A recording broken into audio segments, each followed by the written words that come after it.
Francisco Cândido Xavier, Os Mensageiros, segundo livro da coleção A Vida no Mundo Espiritual, ditado pelo Espírito André Luiz, capítulo 25, Efeitos da Oração. As luzes da prece inundaram o vasto recinto. Palpitava em tudo agora uma claridade serena, doce e radiante, muito diversa da luminosidade artificial. Os flocos radiosos que partiam de nós multiplicavam-se no ar, como se obedecessem a misterioso processo de segmentação, e caíam sempre sobre os corpos inanimados e enrijecidos, dando a impressão de lhes penetrarem as células mais íntimas. Eu estava boquiaberto. Não me fora permitido contemplar fenômenos dessa natureza em nosso lar. Aliás, concluía, ainda não recebera auxílio magnético às percepções, senão poucas horas antes da viagem. A claridade crescia e estendia-se em espetáculo prodigioso. Agora, porém, abandonáramos a atitude de recolhimento destinada à concentração de nossas próprias forças e emissão de energias vibratórias. Nossos corpos, todavia, continuavam envolvidos em vasto círculo irradiante.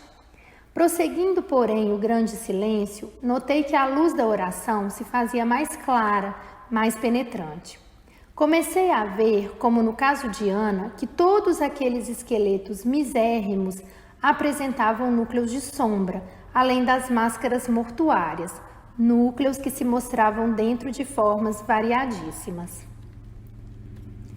As bolhas luminosas caíam incessantemente, mas agora, como se fossem dirigidas por uma vontade inteligente, concentravam-se quase todas sobre as frontes imóveis.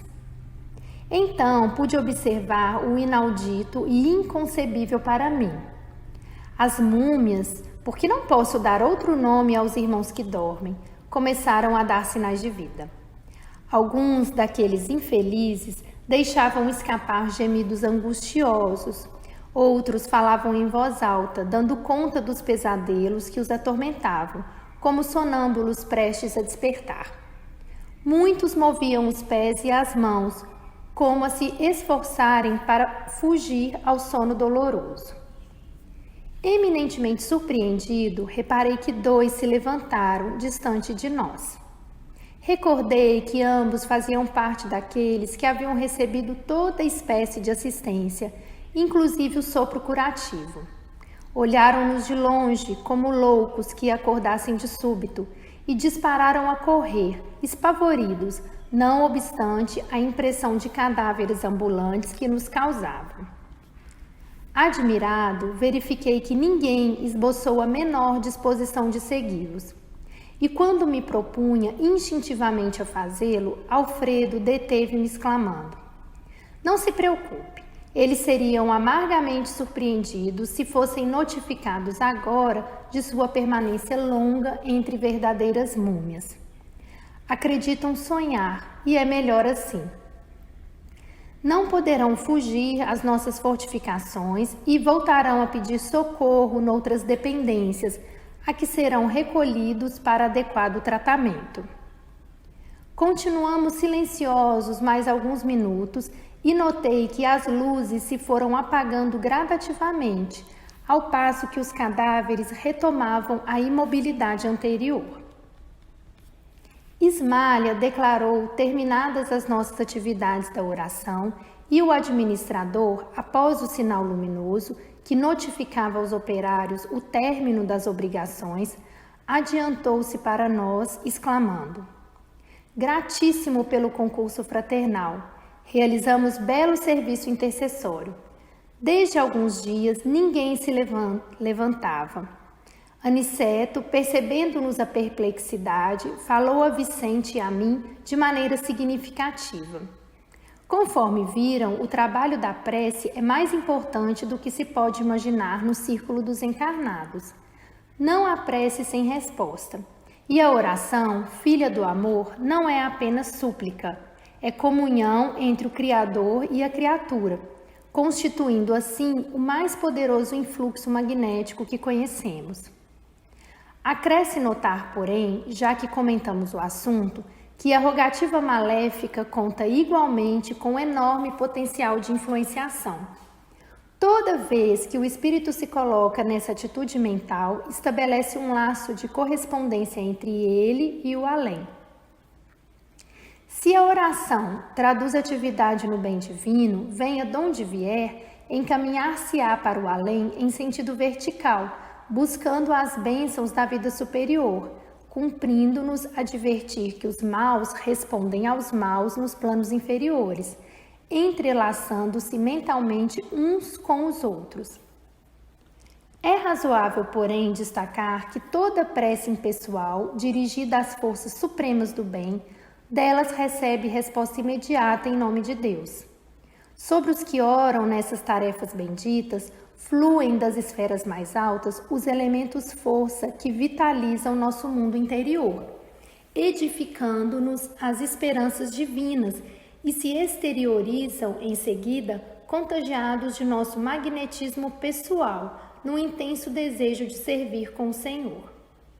E procurando materializar o pensamento para facilitar-nos a compreensão, acentuou: viram vocês cair sobre nós os elementos a que me refiro e observaram a sua exteriorização com as luzes de cada um de nós em benefício dos irmãos que dormem e sofrem. Concedeu-nos o Altíssimo a força de auxiliar em porções iguais para todos, mas nós a espalhamos de acordo com a nossa possibilidade e coloração individuais.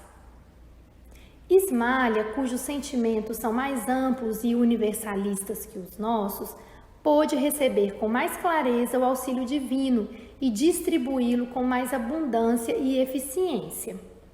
Temos aqui uma profunda lição.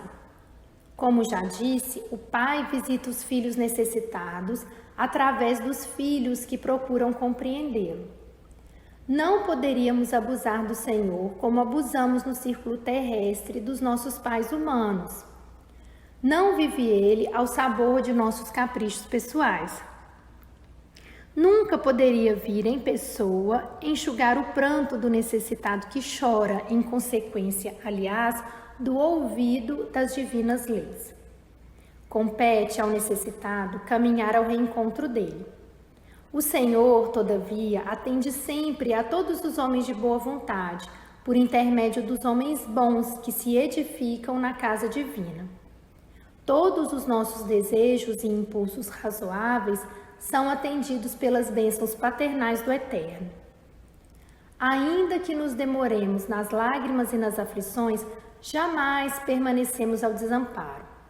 Apenas devemos salientar que as respostas de Deus vão sendo maiores e mais diretas à medida que se intensifique o nosso merecimento, competindo-nos reconhecer que para semelhantes respostas são utilizados todos quantos trazem consigo a luz da bondade, ou já possuem mérito e confiança para auxiliar em nome de Deus.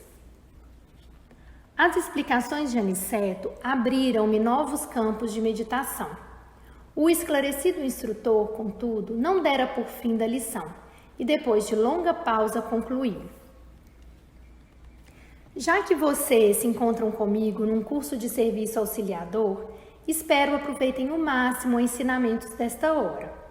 Reparem que, nestes pavilhões, temos 1.980 abrigados que dormem.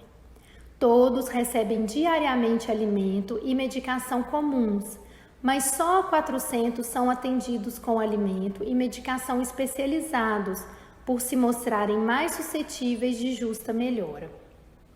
Desses 400, apenas 2/3 se revelaram aptos à recepção de passes magnéticos. Muitos não podem receber, por enquanto, a água efluviada. Poucos foram contemplados com um sopro curativo e somente 2 se levantaram, ainda assim profundamente perturbados. Já que iniciam um trabalho de cooperação fraternal, não esqueçam esta lição. Façamos todos o bem, sem qualquer ansiedade.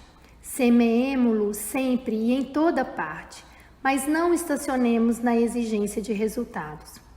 O lavrador pode espalhar as sementes à vontade e onde quer que esteja, mas precisa reconhecer que a germinação, o crescimento e o resultado pertencem a Deus.